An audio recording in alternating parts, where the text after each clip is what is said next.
নমস্কার বন্ধুরা, চলে এসেছি বসন্তকালের একটা উপকারিতা সবজি রেসিপি নিয়ে। তো চটজলদি ঘরোয়া পদ্ধতিতে কিভাবে আমি করছি সেটাই আপনাদের সামনে তুলে ধরব। তো বন্ধুরা, এই ফুলের রেসিপিটা করার জন্য ফুলটা আমি খুব ভালোভাবে 3-4 বার জল পাল্টে পরিষ্কার করে ধুয়ে নিয়েছি। আর একটি পাত্রে কিছুটা গরম জল বসিয়ে দিয়েছি, কেননা ফুল অনেক সময় একটু তিতকুটে ভাব লাগে। তো আমি সেদ্ধ করব না, এই গরম জলটার মধ্যে মিনিট 2 একটু ভিজিয়ে রাখলে যে তিতকুটে ভাবটা সেটা অনেকটাই চলে যাবে। তো একটু উষ্ণ গরম জল করে নিয়েছি। এবার ফুলটা ওর মধ্যে মিনিট 2 ডুবিয়ে রাখবো। তো ফুলটা ভিজতে দিয়েছি জলের মধ্যে মিনিট 2, আর ততক্ষণ একটা ছোট্ট কড়াই বসিয়ে দিয়েছি। আর কড়াইয়ে আমি দিয়েছি ছোট চামচের 2 চামচ সর্ষের তেল। রান্নাটা আমি সর্ষের তেলে করছি, আপনারা চাইলে সাদা তেলেও করতে পারেন। তো ফোড়নে প্রথমেই দেব অল্প একটু গোটা জিরে, একটা শুকনো লঙ্কাও দেবো তার সাথে, আর দেব একটা তেজপাতা, ছোট্ট একটা তেজপাতা, আর সামান্য পরিমাণে একটু গোটা জিরে। তরকারিটা সম্পূর্ণ আপনারা নিরামিষ করতে পারেন, তো আমি আজকে একটু পেঁয়াজ দেব। তো তার জন্য আমি একটা মাঝারি সাইজের পেঁয়াজ এরকম লম্বা করে কুচি করে নিয়েছি। তো এইবার এই ফোড়নটা একটু ভাজা হয়ে গেলে দিয়ে দেবো কুচিয়ে রাখা পেঁয়াজ।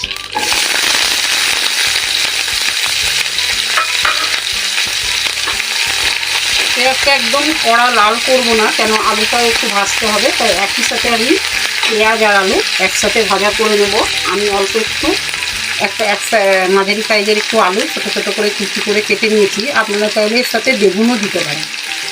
তো আমি আজকে শুধু আলুটা দিচ্ছি। তো আলু এবার পেঁয়াজের সাথে আলুটাও ভেজে নেব।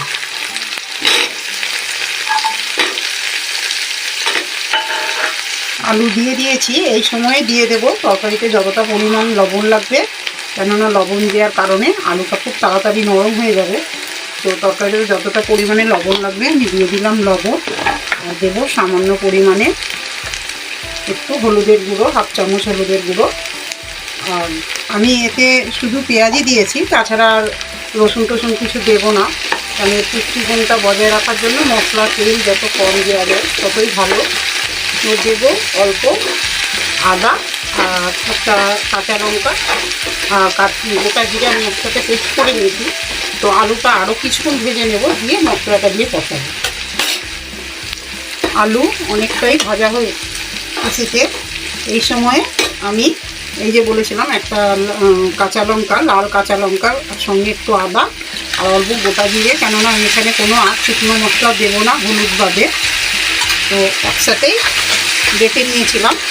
এবার মশলা দেওয়ার পরে মশলার সাথে খুব ভালো করে আলুটা কষিয়ে নেব, যাতে কষাতে কষাতেই 60 থেকে 70% সেদ্ধ হয়ে যায়। কেননা ফুলটা দেওয়ার পর তরকারিটা খুব বেশি রান্না করার প্রয়োজন নেই, সেই কারণে আলু মশলা খুব একসাথে ভালো করে রান্না করে নিতে হবে। তো দেখুন বন্ধুরা, আলু থেকে চারি সাইড দিয়ে তেল ছেড়ে দিয়েছে। এই সময় ফুলটা দিয়ে দেব। ফুলটা দিয়ে একটু ঢাকা দিয়ে মশলা আলু একসাথে সমস্ত কিছু কষিয়ে নেব, তাহলে তখনও আলুটা বেশ কিছুক্ষণ সেদ্ধ হয়ে যাবে। তারপরে দিয়ে দেবো অল্প পরিমাণে জল। আলু দিয়ে খুব ভালোভাবে নাড়িয়ে দিয়েছি। এবার একটুখানি ঢাকাতে হবে।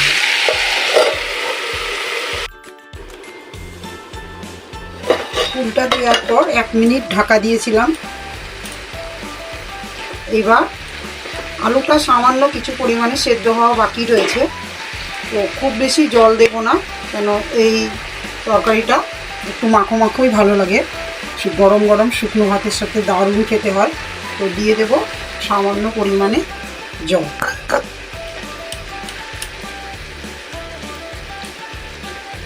জল দেওয়ার পর 2 মিনিট ঢাকা দিয়ে ভালো করে তরকারিটা রান্না করে নেব।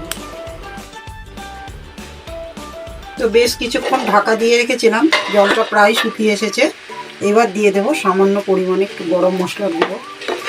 আপনারা চাইলে এর মধ্যে 1 চামচ ঘিও দিতে পারেন, তাতেও স্বাদটা খুব ভালো আসে। তো তরকারিটা এরকম শুকনো শুকনো টাইপেরই বেশি ভালো লাগে। অনেকে বড়া, ফুল ভাজা অনেক রকম পদ্ধতি করেই খায়, তবে এই রকম একবার আপনারাও বানিয়ে খেয়ে দেখবেন, আশা করি আপনাদেরও অনেক ভালো লাগবে। তো রেডি হয়ে গেছে আমাদের ফুলের রেসিপিটা, আপনাদেরকে পরিবেশন করে দেখাচ্ছি। তো এই দেখুন বন্ধুরা, রেডি হয়ে গেছে আমাদের এই রেসিপিটা সজনের ফুলের, একদম ঘরোয়া মশলা দিয়ে চটজলদি একটা তৈরি হওয়া, অথচ প্রোটিন আর স্বাদে ভরপুর। আপনারাও একবার বাড়িতে এইভাবে অতি সাধারণ মশলা দিয়ে ট্রাই করবেন, আশা করি আপনাদেরও অনেক ভালো লাগবে। তো ফিরে আসবো আবার নতুন কোনো রেসিপি নিয়ে। সকলে ভালো থাকবেন।